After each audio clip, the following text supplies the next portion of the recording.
Hello, and welcome to the Infinite Love Podcast.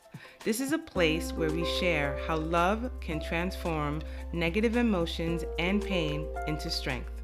We talk about all things related to love, positivity, and kindness. And I am your host, Corinne Camara. Welcome to episode 2, From Inflammation to Inspiration. Today we're talking to Julie Michelson. She's a National Board Certified Functional Medicine Health Coach, founder of Julie Michelson Coaching LLC, and creator of Inspired Living with Autoimmunity.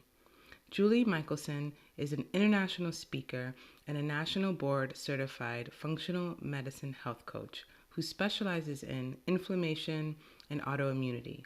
She creates amazing transformation in the lives of her clients through her coaching business. Having gone through her own health struggles, she's excited to help clients skip the hardship of figuring it out on their own and start living joyful lives to true wellness. Julie works internationally with clients in her remote coaching business, Julie Michelson Coaching LLC. She has created Inspired Living with Autoimmunity to help guide clients in making the changes necessary to reduce inflammation and optimize healing. Hello, Julie. Welcome to the Infinite Love Podcast. I'm so excited to talk to you today. I love the work that you do, especially with functional medicine and nutrition, and I just can't wait to hear about your work. So tell us who you are and what you do and everything about you. Thank you. I am so excited to be here. We found each other, I think, because of my journey with rheumatoid arthritis and my journey through illness into wellness. Love played a really big part in that journey, and I now take my experience and help others every day turn their health around, as you mentioned, through functional medicine approach to health and wellness. Nice.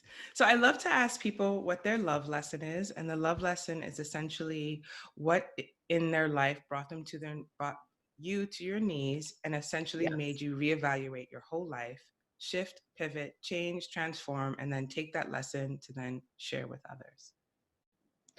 Yes, absolutely. And for me, my journey with rheumatoid arthritis was that love lesson. I had a continual decline for over 10 years after diagnosis. I was in my 30s, so into my 40s. And I reached a point where my daughter had come to me and asked me not to die and leave them. Oh, And I didn't think I'd live to see 50. So I was on my knees. And even though I didn't know what I could do or if I could do anything, that moment was my pivotal point where I just promised I would try everything and anything. Until then, I had only been, seeing a Western trained rheumatologist and taking medications. And that's all I really had tried. And so for me, that was the huge turning point. And the better I felt, the more dedicated and determined I became to, shout from the rooftops and get other people unstuck and share this idea that, oh, wait a minute, we actually can improve our health even when we have autoimmune issues. Okay. So what were some of the steps that you did to heal? For me, big, piece number one, with so many of us, I think, with autoimmunity is diet. I was not very well educated. And so finding the correct diet for me, removing foods I was sensitive to was huge. But the other piece with diet that was so important for me was adding a sufficient amount of healthy fats back into my diet. I grew up on a low-fat diet. I grew up in a heart disease family. And so my poor body was very deprived of healthy fats. And so that combination of, taking out the things that I didn't know were a problem and adding the things that I didn't know I was missing was a huge first step in, at least even getting well enough to clear my brain fog enough to start to learn, well, what else can I do? Yeah, the brain fog is huge because it really makes it hard to live when you're always living in this cloud. I had a bit of brain fog in my 20s and it was exhausting. Yeah. I could tell that you were relating from there's something about once you've experienced it. Hmm.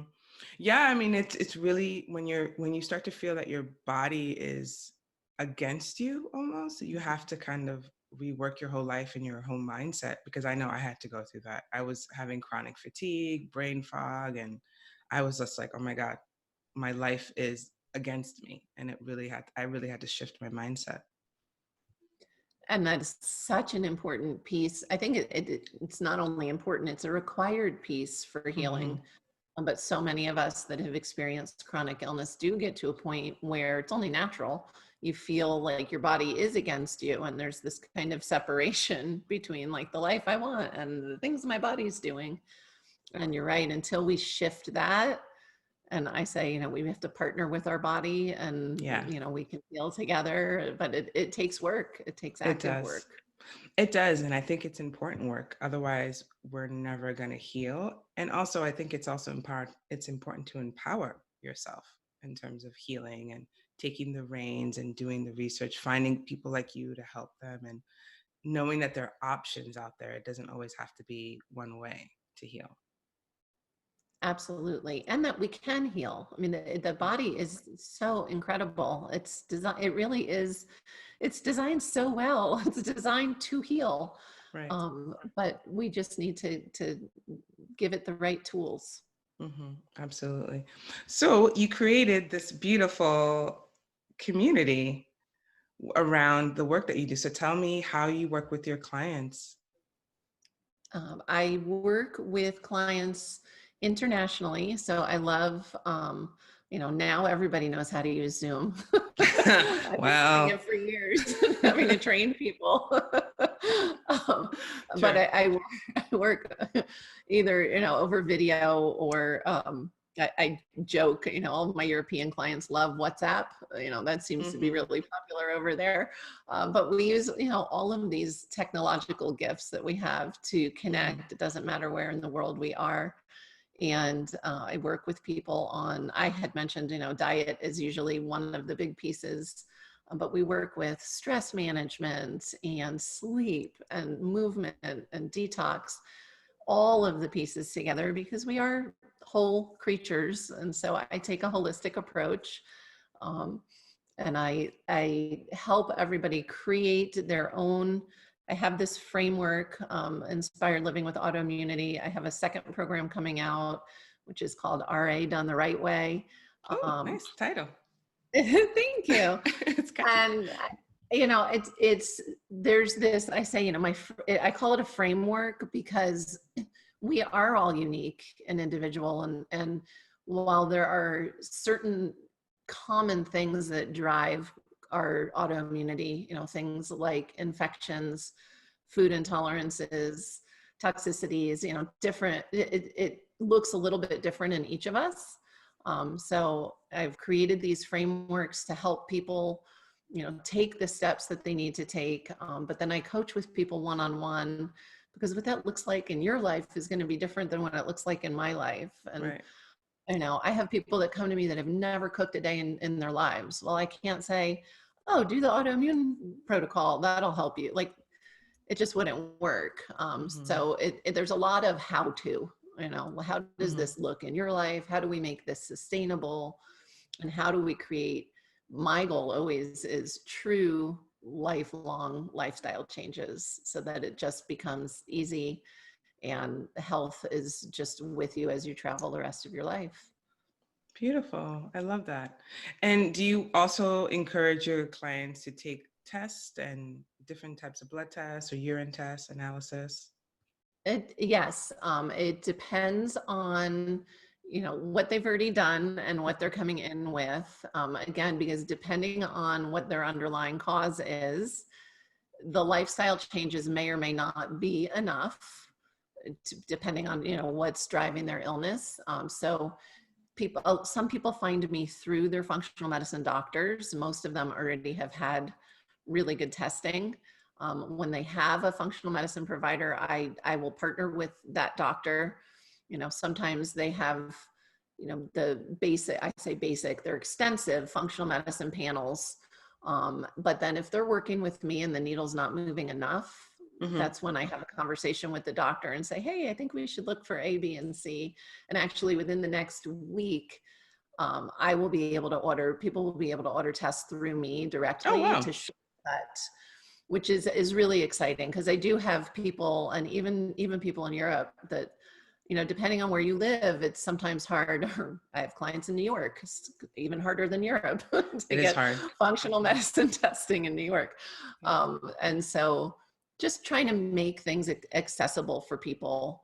And again, we're looking for, there are certain, micronutrient deficiencies and toxicity issues and infections that are really, really common with autoimmunity. And so to me, if somebody has the means to get the testing done, it's a great shortcut. So we know exactly what we're dealing with. Right. I'm curious because you've probably worked with thousands of people. Is there a common emotional thread that you can pinpoint with a lot of your clients or people in general that are going through autoimmune disorders?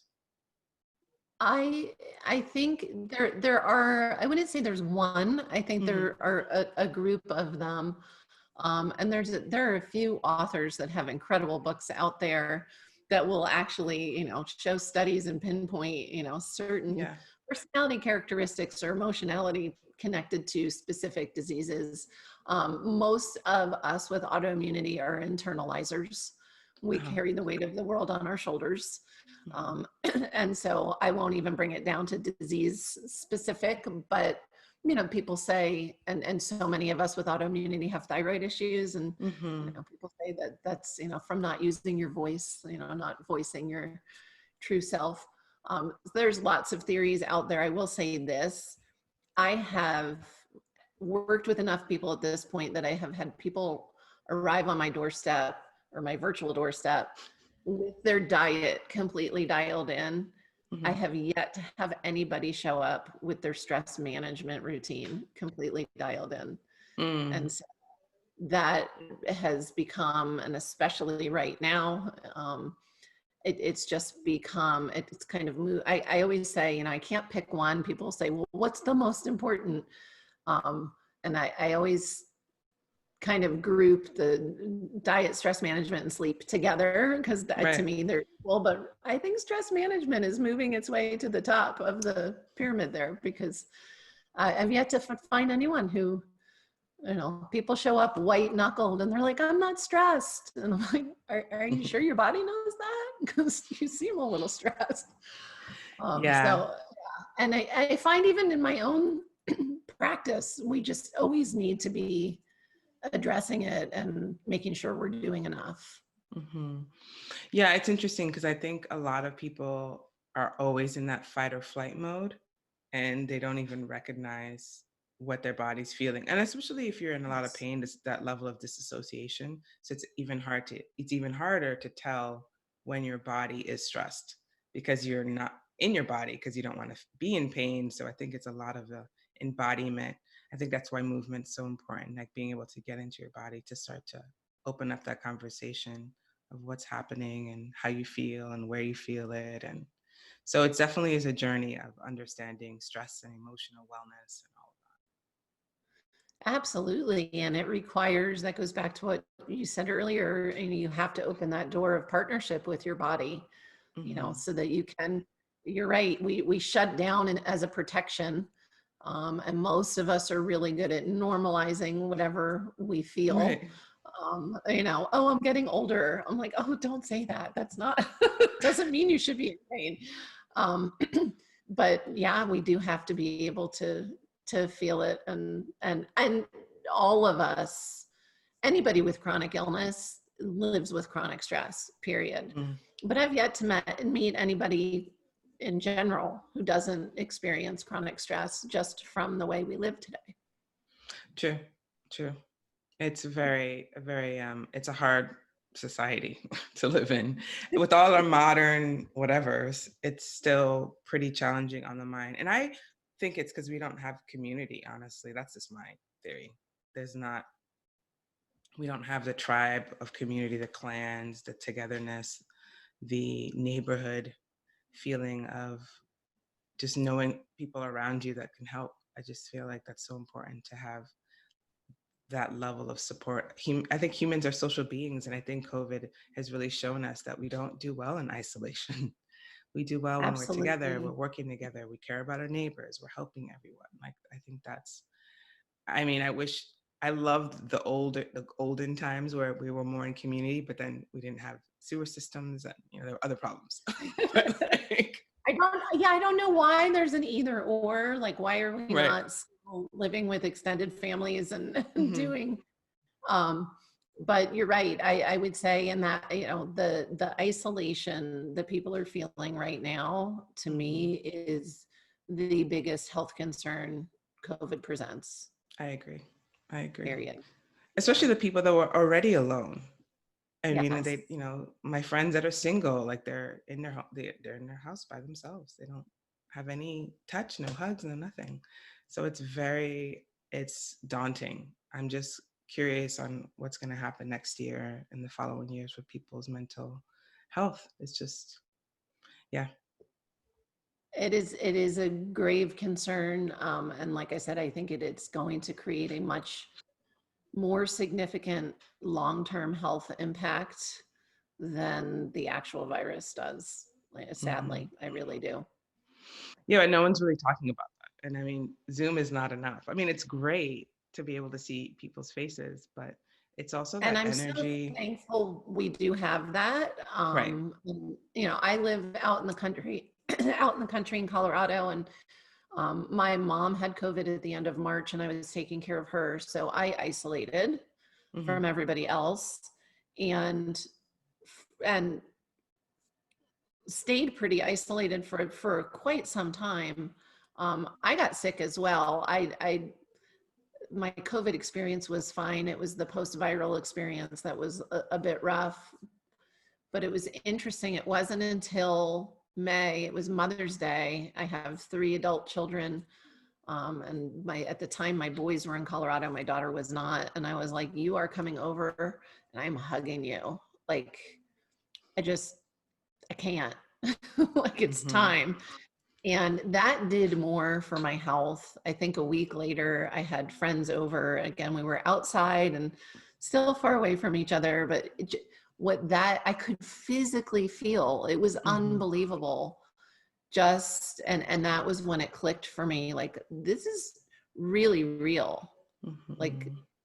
this impact that everybody's going to be feeling and I was on Zoom calls all day. So like I'm seeing people, Right. which again, thank goodness, because that is a step better than Hmm. not. Hmm. But yes, we are humans. We need touch. We need like you said, our community, our people. It's just so important. So I think, anybody listening to this, I urge you to find whatever it means for you, whatever your safe way of creating contact with people that you love, do it. Absolutely. And is your mom okay? She is. Okay. Thank you. Yeah, Good. she is. It took her about 9 weeks and yep, she's back to bugging me. It's wonderful. I think that's really the power of love. Like, that's just love, like having love in your life, Yes. hugs. I mean, I don't think people can thrive without love. They really can't. I mean, babies don't. I don't think humans do as adults either. I think it really is part of the fabric of our lives, is having people that love you and that you love around you all the time.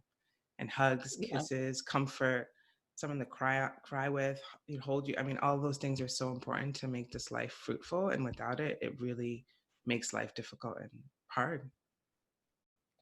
I couldn't agree more.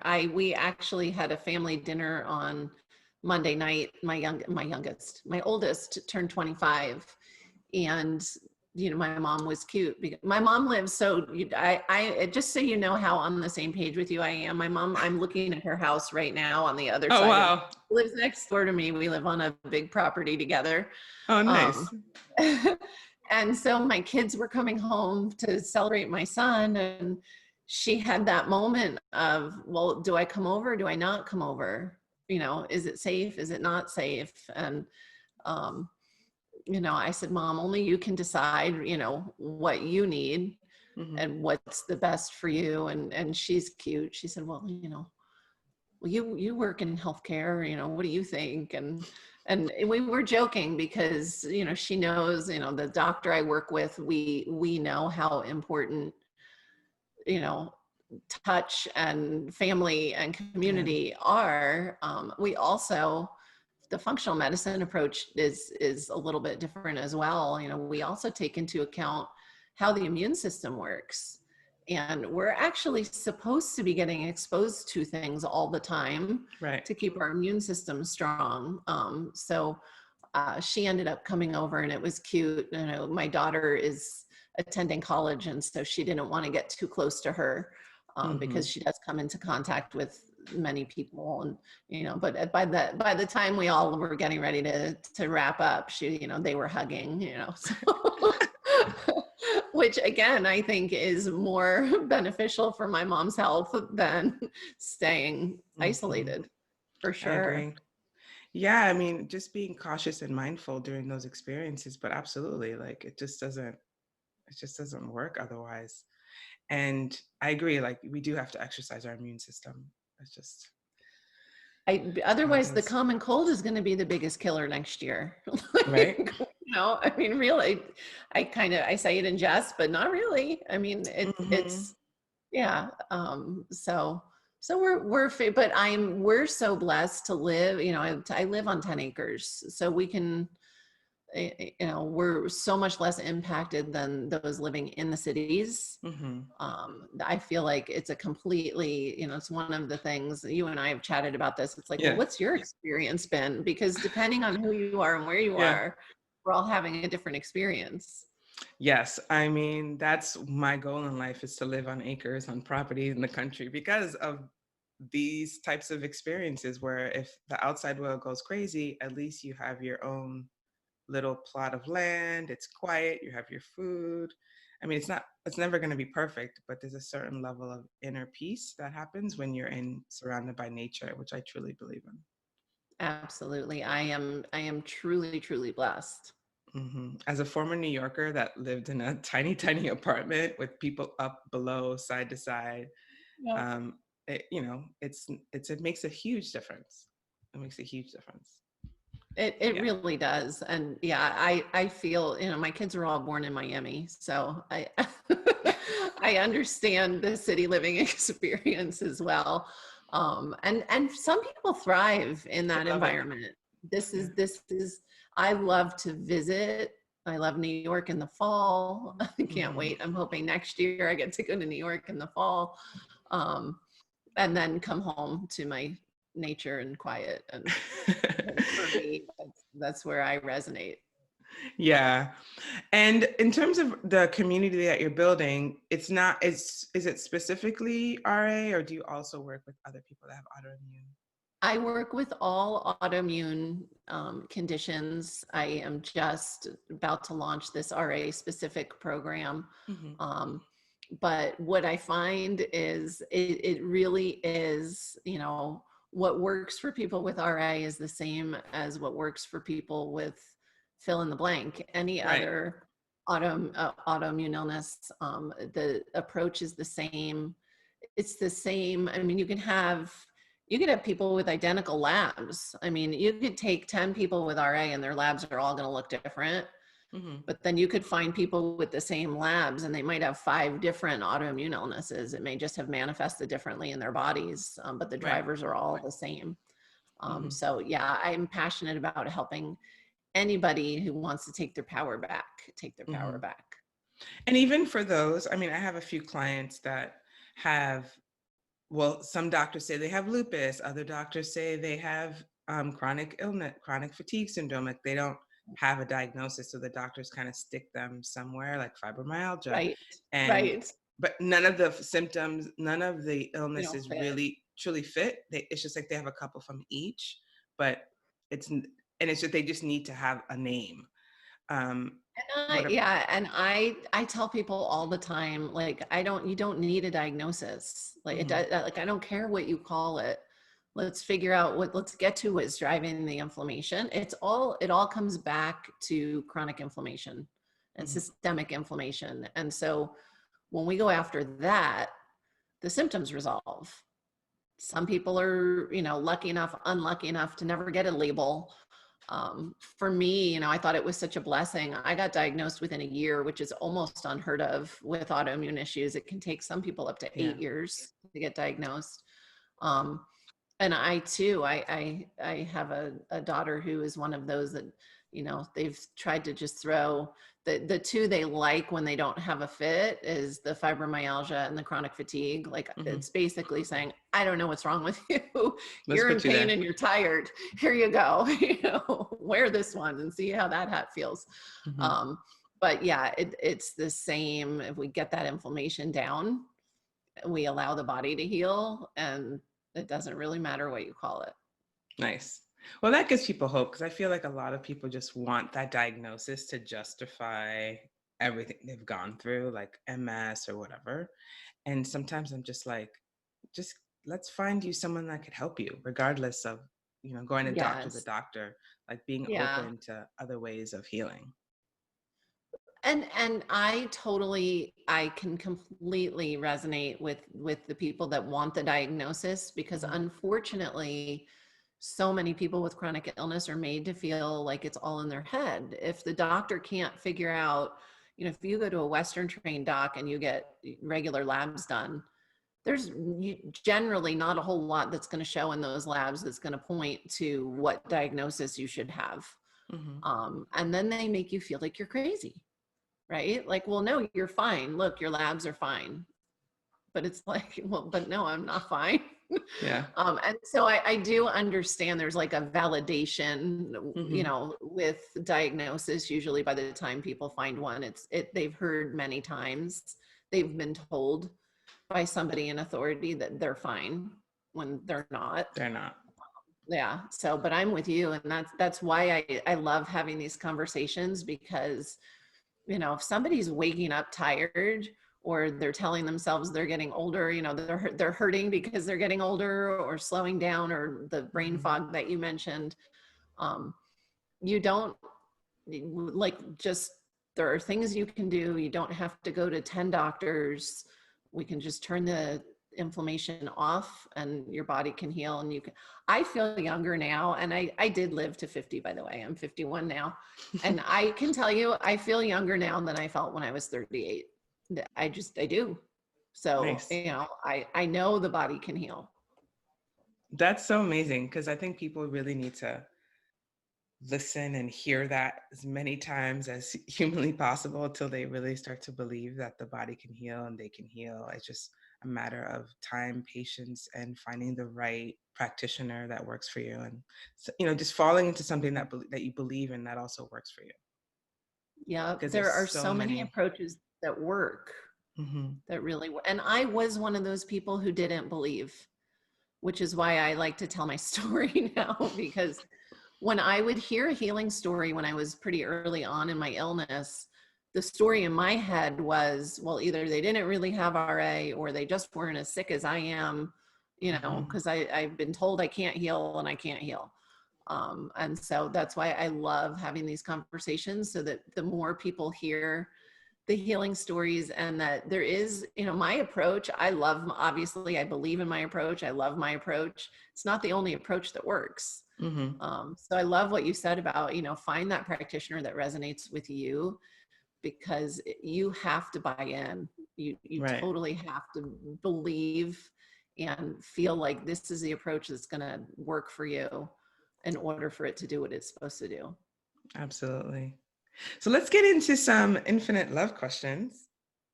Yes. Okay. So how do you use love in your work? Well, I'm going to go back to the very beginning of the conversation, because step one is this connection, helping people rebuild that connection to love themselves and love their bodies that they feel betrayed by, right? So we're rebuilding that bridge and creating unity. And it is the more love we can show our body by doing the things, right, the more love our body shows us by starting to heal. So it becomes this beautiful self-fulfilling prophecy. So that's, for me, that was just, on the front of my brain because we were just talking about that. And it's so necessary. And the other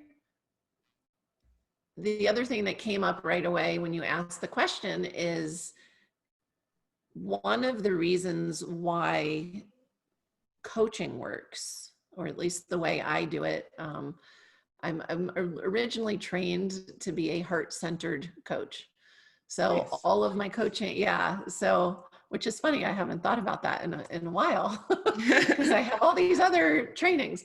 So when I'm working with somebody, all of the work is heart-based. Mhm. And because of that, it creates this safe vessel for people to heal. Most, as you know, we just touched on, there's betrayal by the body, there's betrayal by the doctor. There's all these lists of reasons why we start to shut down, Mhm. and it, these conversations that we need to have in order to heal don't feel safe in a lot of places with a lot of people. And so I use my heart space to create a safe space to allow people to go into their heart, because that's where the answers are. Yeah. I don't hold the answers. I have a beautiful framework, but all of us hold our own answers in our heart. And so Mhm. we co-create this environment where, it's full of love, it's full of safety, and people can actually dip into their heart and get their answers and heal from there. Oh, that's so beautiful. I love that.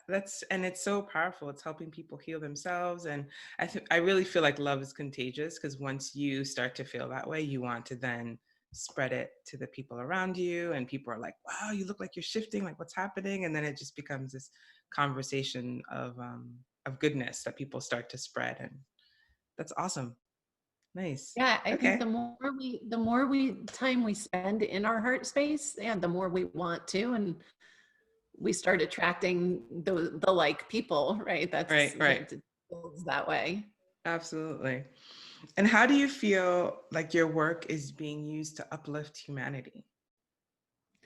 My hope is that fewer and fewer people will be in that place where I was, where they think they're really educated, but they have no options. Because I thought I was very well educated. And so the more my mission in life, I would love to, yes, I love helping, my clients, my individual clients. Mhm. But grander than that, I want to be somebody who makes the contribution of giving people the information that they can heal, however they Nice. choose to do it. I just want them to know they can. Wonderful. And what does it mean for you to be a positive force of goodness in the world? Everything. um, I think that that's what we're here for. I Mhm. really genuinely believe, and I believe that that's why I'm not only still alive, but I'm well. I mean, I truly, it's not that I chose this mission. I mean, I genuinely believe that's what I'm here to do. And I've raised my children who are now all beautiful adults that, it doesn't matter. There's no right way other than, being that contribution. Beautiful. I mean, your pain became your mission. So just your health story became your Absolutely. mission. Nice. Absolutely. Yeah. And what do you love most about your life currently? Oh my gosh. Um, the love in my life, the people in my life, and the fact, and I have such gratitude for the fact that I am able to fully participate now and be the mom I want to be, and the partner I want to be, the daughter I want to be, because I have the energy to do it. Right. Those are the things I had lost pieces of that I've reclaimed. But the relationships in my life and my clients, all of it, are just, it's the biggest gift. Nice. When do you feel you receive love? um, genuinely, anytime I connect, like genuinely connect with people, I feel like there's that exchange. So yeah, wow, how lucky am I? I mean, I feel like I'm receiving love all the time. Nice, because you're open to receive. There's also that too. Yes, and to be fair, for those that are listening that are like, what is she talking about? It has taken active work to learn to receive for me. Mm-hmm. And it's still in progress. I still work on it, because I realize it's like the stress management. If I stop working on it, I may start to close back up. Mm-hmm. So yes, it does, it takes work. And I love that feeling. There's like no going back now. Like, I want to stay in a place. Why wouldn't I want to receive love? Yeah, nice. When do you feel the most love?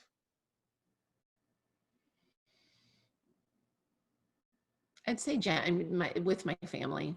Okay. Yeah, yep. And where has love created a miracle in your life? Oh my gosh. There's so many. See, and you just brought tears to my eyes. So, um, well, I'll go with I mean, you could go back to the original story about my daughter where, her love for me kind of gave me the push I needed to heal. But the one that just came up is, at 51, I am in a relationship with the love of my life. Oh, nice. And it has truly been a miracle. And it is a result of all the work of opening up my heart. But I also, between the illness and circumstance, spent a long time not being open, not being interested, and alone, just working on myself and Mm-hmm. getting ready to receive, without really the belief or the hope that I am one of those people who would have that partner. So for me, it is for those that know me, they would call that a miracle. My kids call it a miracle. So Really? Well, yeah. isn't that interesting though? Because I feel like older women that are divorced or widowed are kind of like my mom included. They're kind of like, we're done with the whole male story.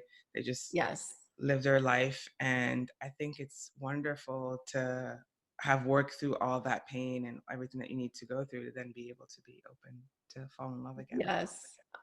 Yeah, it is. Like I said, it's a grand surprise.